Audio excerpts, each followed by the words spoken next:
In life, there are moments that we cannot forget, experiences that we never want to repeat. The horror stories below will take you into a world of fear, where mysteries and hauntings are constantly lurking. From mysterious images in the dark to terrifying encounters with strangers, each story is a testament to how sometimes reality is scarier than we imagine.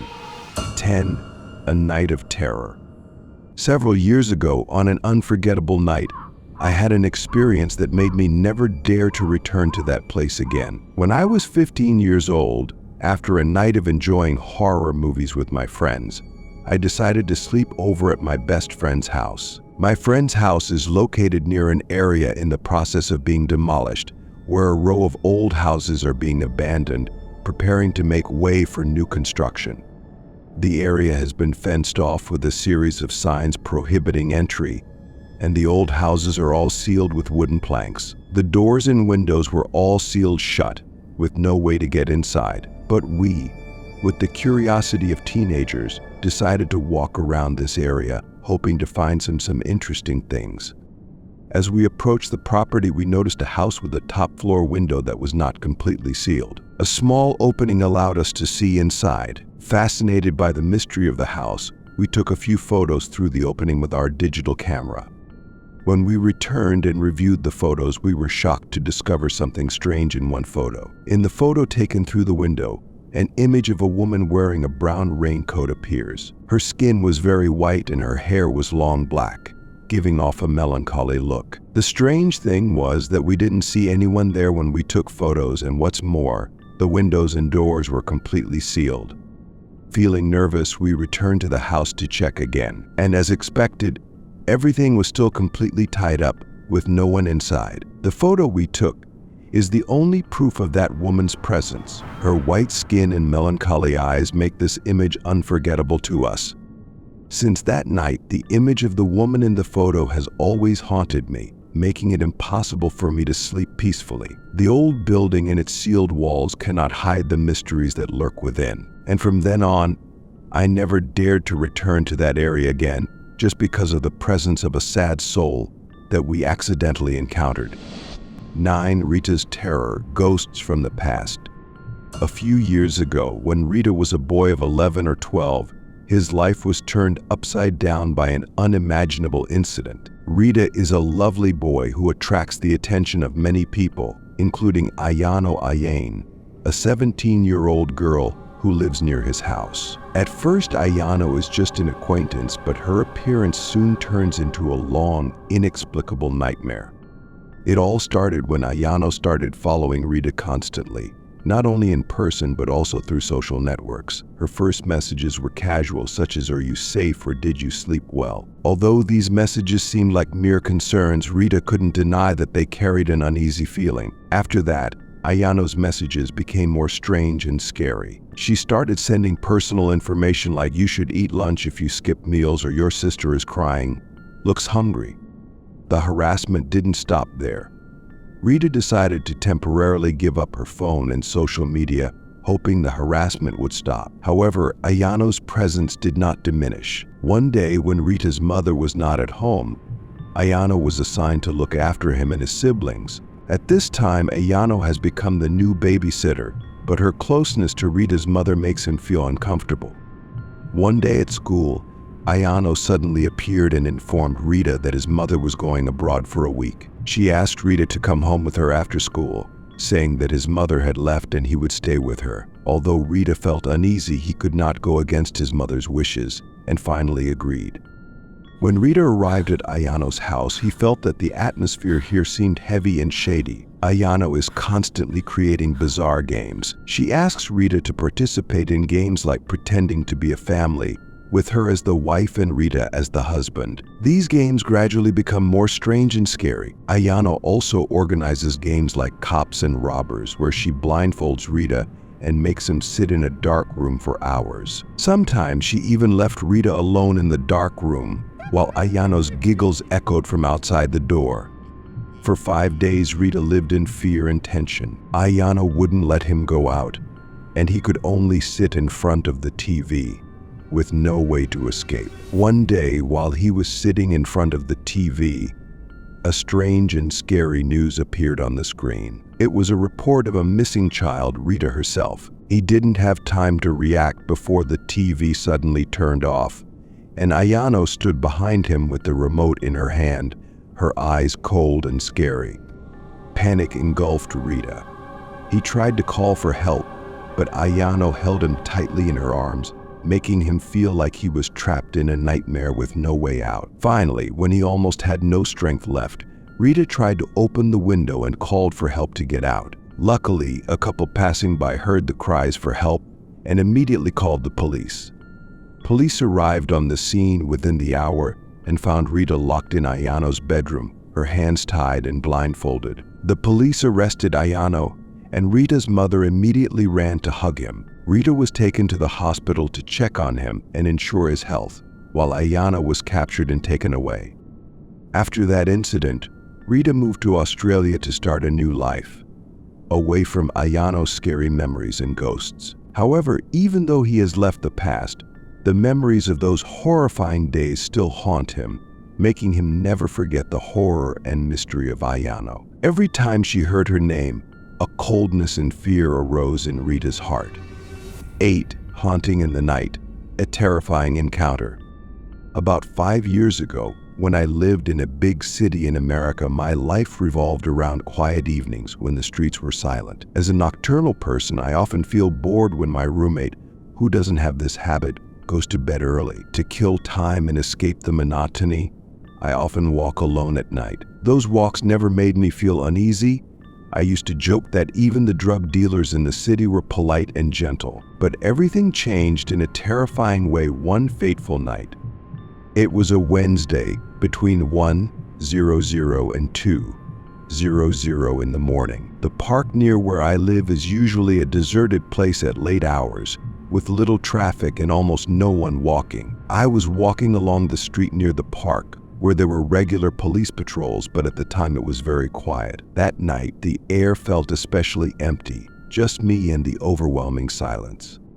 As I walked down a side street back to my apartment, I saw him for the first time. At the end of the street, the shadow of a man is dancing. His dance was inexplicably strange, like a waltz but with repetitive, bumpy steps. He danced steadily, but his movements seemed stiff and unnatural. Looking at the oddness of the dance, I guessed that he was probably drunk, so I decided to move further out of his path. As I approached, I noticed how strange his grace was. He was very tall and thin, wearing old, worn, faded clothes. As I got closer, I could see his face clearly. His eyes were wide open, but not looking forward, but up at the sky, as if looking at something invisible. His smile was unnaturally wide, stretching from ear to ear, like a creepy smile from a caricature. His presence made me feel cold. I decided to cross the street before he got closer. As I crossed the empty street, I glanced back and saw that he had stopped dancing. He stood on one leg, completely parallel to me. Although he remained standing still, the smile on his face did not change, and his eyes still looked up at the sky. With each passing second, the feeling of fear inside me increased more and more. I turned away, trying to continue walking forward. But when I turned to look again, he had disappeared from where he was standing before. I felt a little reassured, but that peace of mind didn't last. When I realized he had crossed the street and was now standing slightly bent over, his face still facing me, I felt the blood in my body stop. Even though the faint light from the street lamp wasn't enough to make out his figure, I had the feeling that he was continuing to observe me. My heart clenched in extreme fear. I stood still, unable to move, only staring at him. Suddenly, he started moving towards me again. This time, his dance was no longer slow. He moved with quick hops, almost like a cartoon character sneaking closer. His every step is like a ghostly shadow, moving quickly and hauntingly. I felt like I was frozen, unable to do anything but watch. I wanted to scream, run away, or pull out the pepper spray, but my body didn't seem to listen to my brain's commands. I just stood there, my limbs shaking as he approached. The smile on his face remained unchanged, as if he was searching for something. When I finally found my phone, I tried to type in the number and shouted, "What do you want ___?" My voice rang out, lost and panicked, like a scream in the night. Although I wasn't sure if he could hear my fear or not, I could sense the badness in my voice. He didn't react, just stood there, smiling that weird smile. When I felt the crisis reach its peak, he started to turn his back and continued to dance. I didn't dare turn my back on him anymore. I could only watch him walk away until he was almost out of sight. But the most terrifying thing is not over yet. When I realized that he was no longer moving, I turned around and saw his silhouette growing larger and larger. He turned back towards me, and this time he was running. I couldn't take it anymore and started to run away. I ran through the side road, back to the main road with better lighting and more traffic. While running, I kept glancing behind me, always afraid that he would reappear. When I looked back and saw he was nowhere to be seen, I felt a little reassured. I continued running home, still feeling panic and fear. I lived in that city for another 6 months, and during that time, I never dared to go out for a walk at night. That man's face always haunts me. He was not drunk, not on drugs, but looked completely crazy. It was an unimaginably horrifying thing to witness. Every time I think about that night, the feeling of fear and obsession rises inside me, never letting go. 7. House of Horrors. In the mid-80s, my mother worked as a cleaner in Australia. She often takes jobs from outlying suburbs and occasionally from remote rural areas, where she leaves business cards at local stores and relies on word-of-mouth referrals. One day, she received a call from a woman in her 60s. This woman asked my mother to clean out her old house on a farm. What's notable is that she asked my mother not to come directly to her and just leave the key under the doormat in front of the door. Even though she found this a bit strange, my mother still agreed because she was a seemingly rich person and promised to pay more than usual. On that Monday morning, my mother came to the house. The house is isolated in the middle of a large, remote and deserted area, creating a terrifyingly quiet space. The driveway to the house was long and narrow, leading through an area with no trace of life, making my mother feel like she was entering a deserted land. She found the key and opened the door, entering the house. A cold and gloomy feeling overwhelmed her when she entered, as if the house had been abandoned long ago. My mother started cleaning, trying to ignore the growing sense of unease in her heart. After about an hour, when the cleaning job was almost complete, Mom noticed the back door was tightly closed, even though she was told no one was home. Her fear increased, and my mother stood still in the kitchen, feeling like something was going wrong. She felt like someone was watching her from afar, even though there was no other noise. Gradually, my mother decided to continue working, but the feeling of insecurity did not go away. She walked up the hallway and into the bedroom. When she opened the bedroom door, my mother was shocked by a horrifying scene. In the bedroom, on the bed, are a series of black and white photos. These photos are not simply images of my mother, they are clear, detailed photos of her in different situations. Some of the photos were of my mother while she was cleaning at our house, while others were moments in which she had no idea she was being photographed. There were photos of my mother through the window, through the fence, even while she was walking in the area. My mother felt cold, her blood seemed to freeze. She felt like she was being watched every second. Her breathing became rapid, and she no longer had the strength to continue her work. She hurriedly called the police from her home phone but was in no mood to continue cleaning. Immediately, she left everything behind and drove out of the area, feeling like she was being hunted. When the police arrived, they inspected the house and searched for signs of an intruder, but ultimately only confirmed that it was a break-in without any further concrete evidence. They couldn't find any clues about the mysterious woman or why the photos were there. My mother felt completely hopeless and scared, unable to understand the reason behind all that had happened. Finally, my mother and her family decided to move to a new town, leaving the house and all the scary memories behind. However, the memory of that house and the strange photos still haunt my mother, like a ghost that never leaves. Every time I think about that house, my mother still feels cold and the fear never goes away. 6. The nightmare under the bed. About a year and a half ago, I had just moved into my first apartment, a big turning point in my life. While moving and organizing, I encountered a haunting situation that still makes me unable to forget. My apartment has a door that automatically locks when closed, and that day I decided to go to the apartment complex's entrance to get the mail. When I returned to the apartment, it was dark, and the light from the hallways didn't seem to be enough to make me feel secure.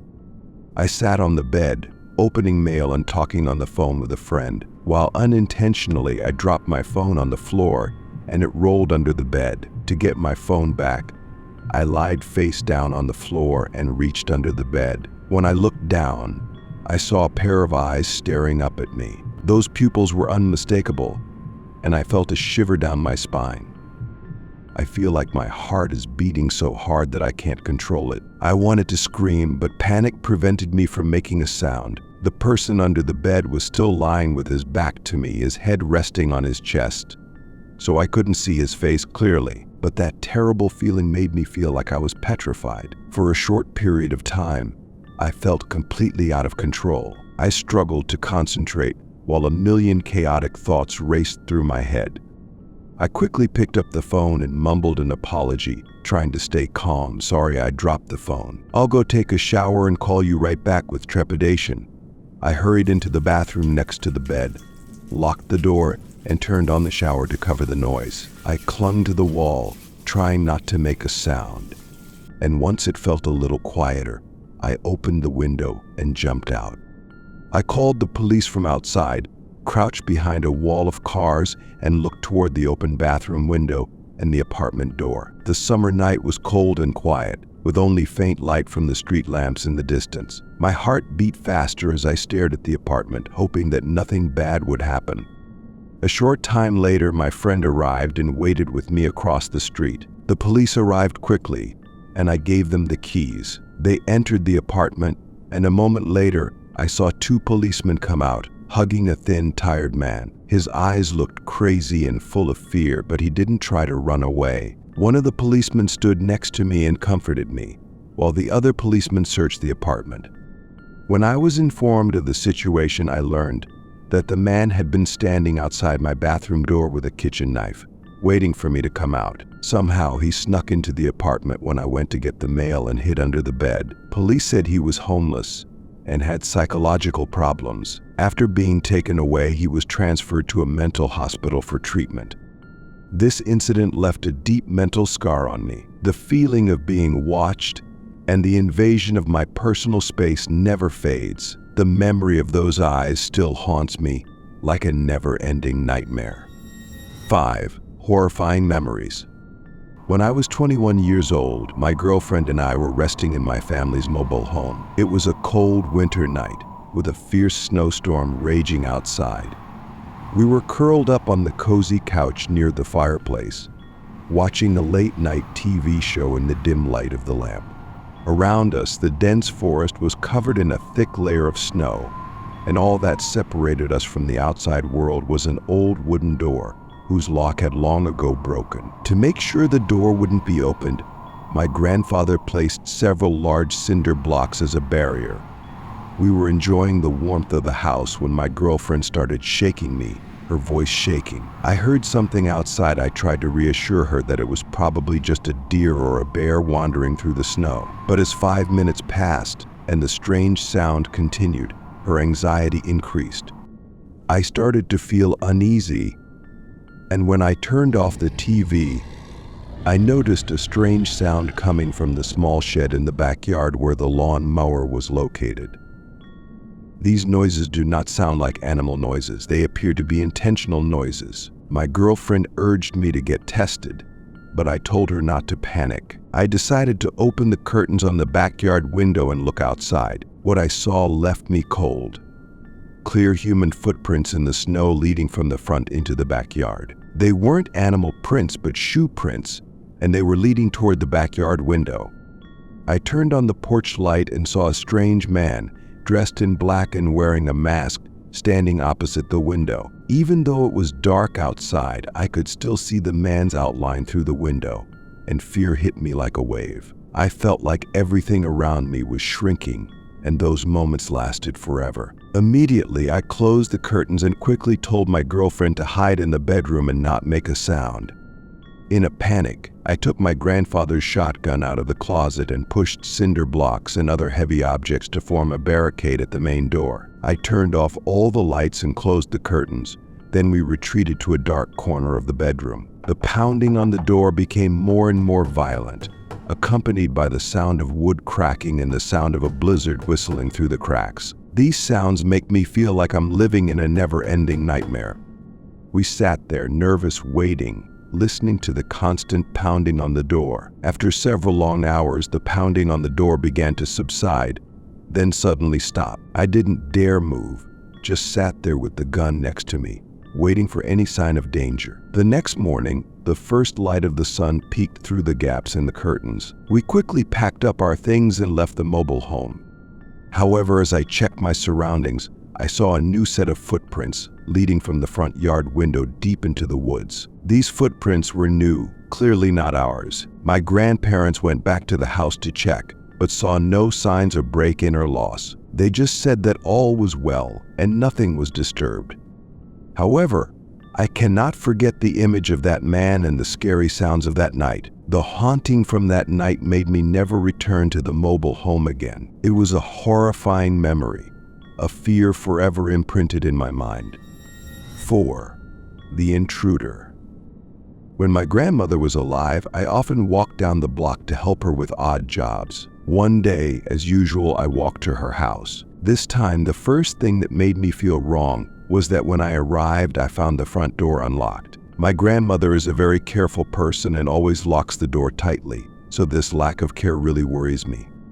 As I walked inside, I heard sounds from upstairs, the opening and closing of drawers and cabinets. I knew my grandmother often did these jobs, so I didn't have any doubts. I called to her from downstairs, and when I was about 5 feet from her bedroom door, she suddenly slammed the door shut. I knocked on the door, asking if she was okay, but only received silence.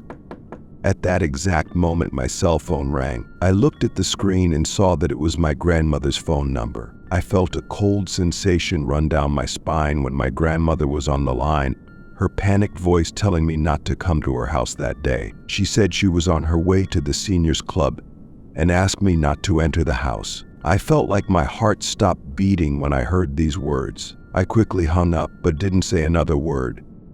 I clearly understand what's going on.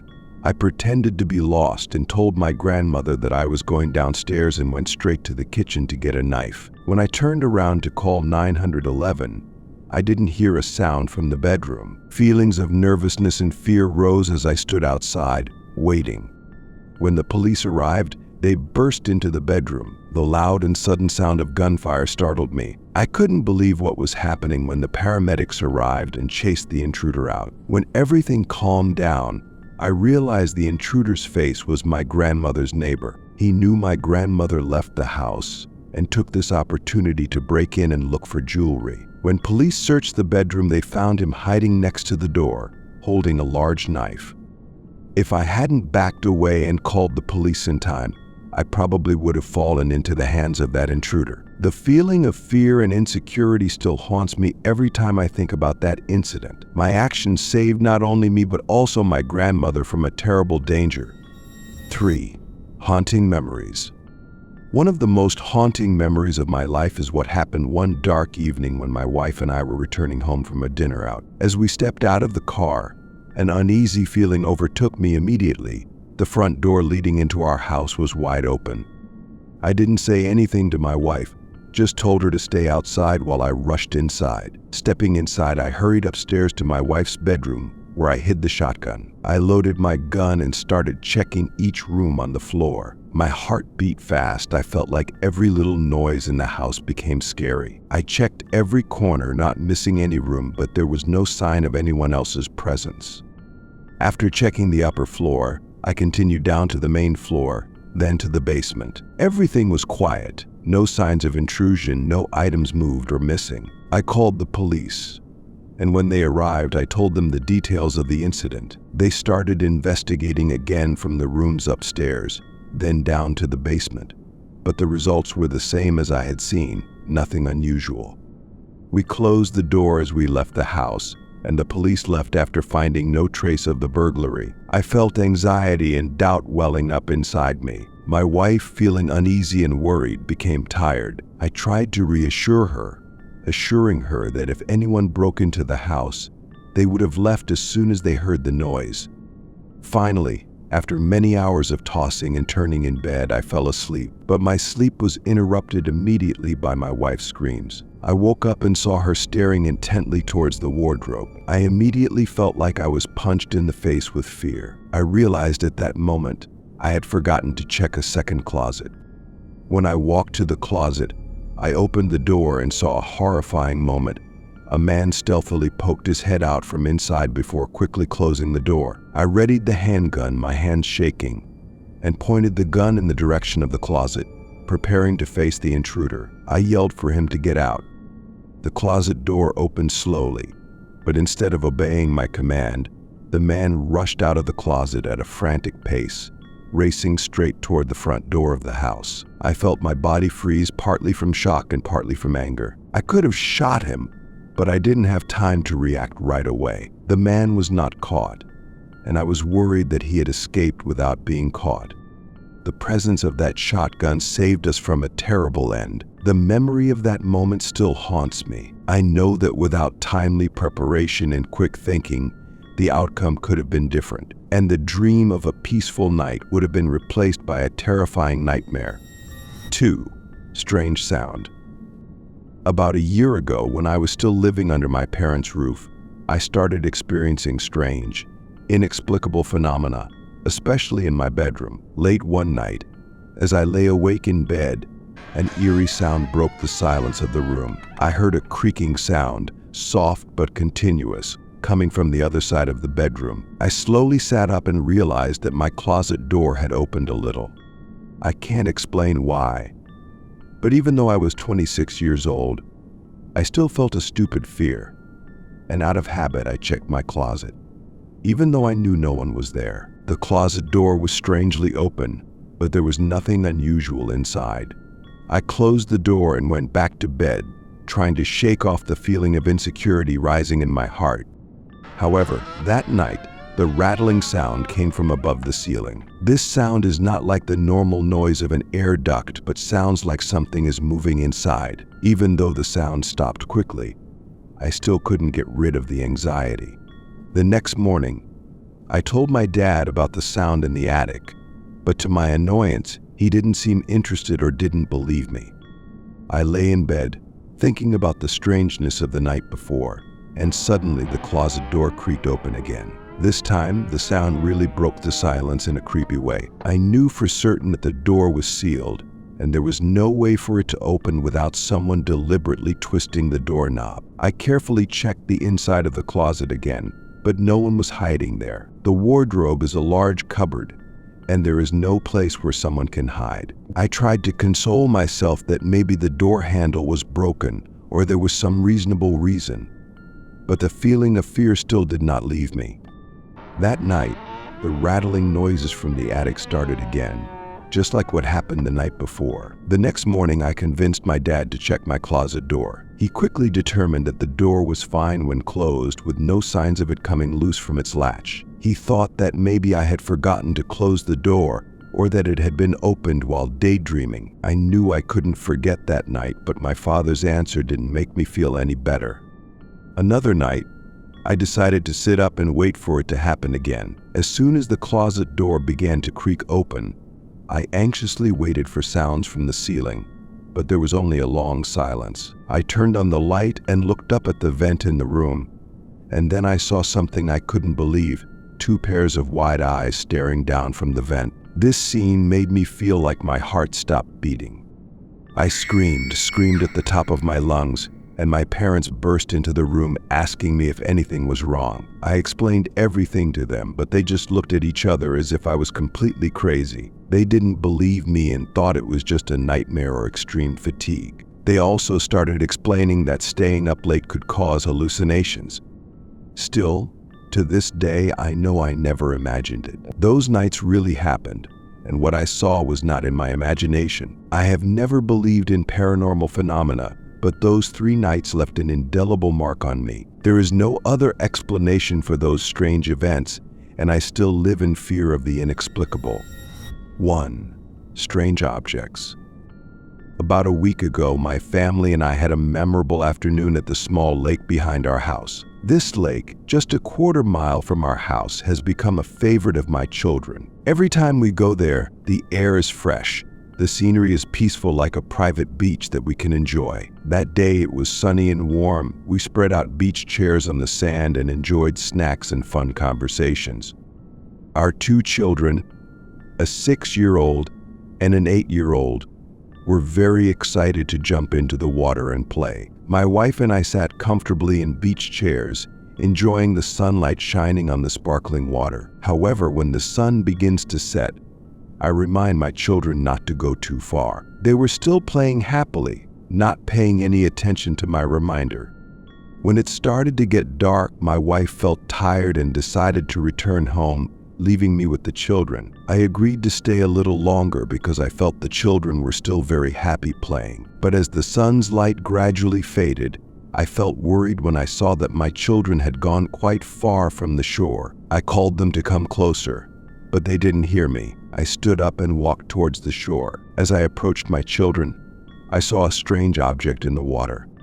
The object was a black, round mass, and it was moving in the direction of my children. Feeling anxious, I quickly ran into the water and called my children to return closer to shore. As my children got closer, I pulled them out of the water, feeling a strong urge to ensure their safety. When I turned around, the water had calmed down, and the black object had disappeared without a trace. My children were confused by my anxiety, and I quickly took them to shore, telling them it was time to go home.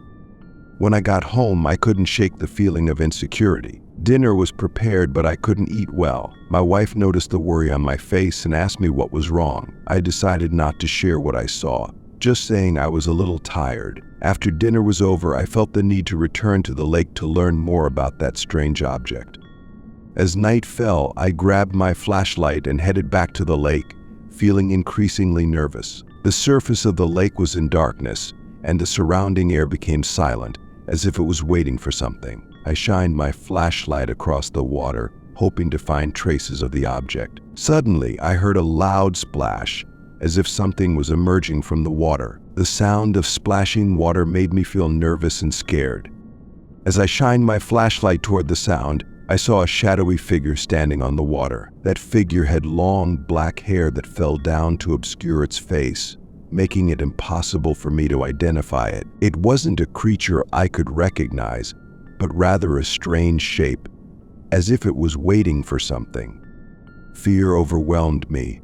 I dropped the flashlight and ran like crazy back home, my heart pounding. As I closed the door behind me, I felt like someone was watching me from the shadows. I didn't dare tell anyone what I had seen, but the feeling of anxiety did not let me go. That lake is almost right behind my window, and I can't shake the fear that that strange shadow might be lurking, watching me right from the window as I write these words. The feeling of confusion and fear kept clinging to me, as if the lake was no longer a peaceful place, but had become a land of inexplicable things. These stories are not only scary memories, but also lessons in vigilance and safety awareness. When we are faced with strange and scary things, it is important to remember that sometimes curiosity can lead to unforeseen outcomes. Always keep yourself and those around you safe. And if you feel like something is wrong, don't hesitate to seek help. Hopefully, these stories will make you reflect and be more careful in everyday life.